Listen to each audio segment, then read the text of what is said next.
Another lecture tayo. Pag-usapan natin yung mga types ng solar setup.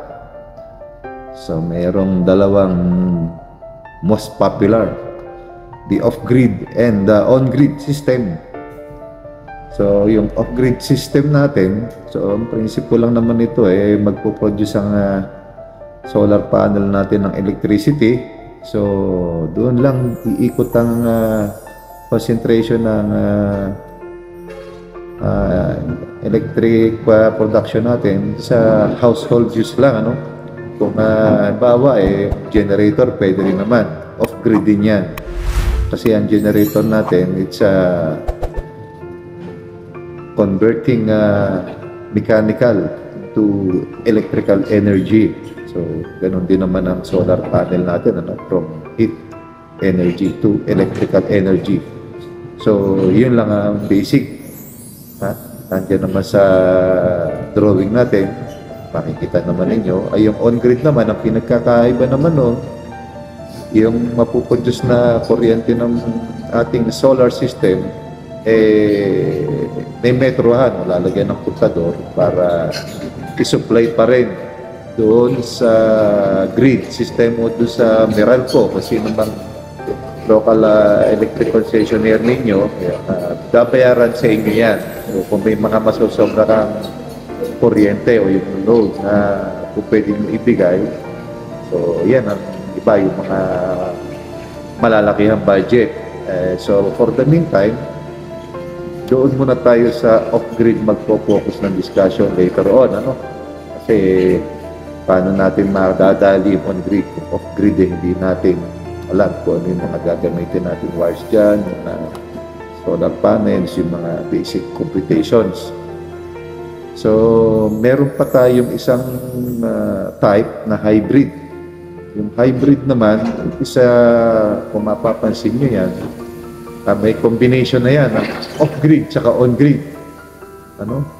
Yung on-grid kasi natin walang baterya. Ito naman, pag hybrid na, mag-i-store ka na ng electricity dun sa baterya mo, at gamitin mo sa bahay mo, then may metering. So, susupply natin dun sa ating grid. So, yun lang ang ating mga types ng ating solar setup. So, balikan natin yung off-grid system natin, ano? Ayan sa drawing natin, ano? So, meron tayong solar panel, inverter. So, ang talagang setup niyan ay ganito. Kung makita nyo, yung letter A, meron tayong solar panel. Letter B, meron tayong solar charge controller. May mga types ng solar charge controller natin. CWM or MPPT. Later on, di-discuss natin kung ano pinagkaiba niya. Meron tayong battery. Tapos sa solar charge controller natin, ay yung isang part doon ay yung load, 12 volts load yun, ano?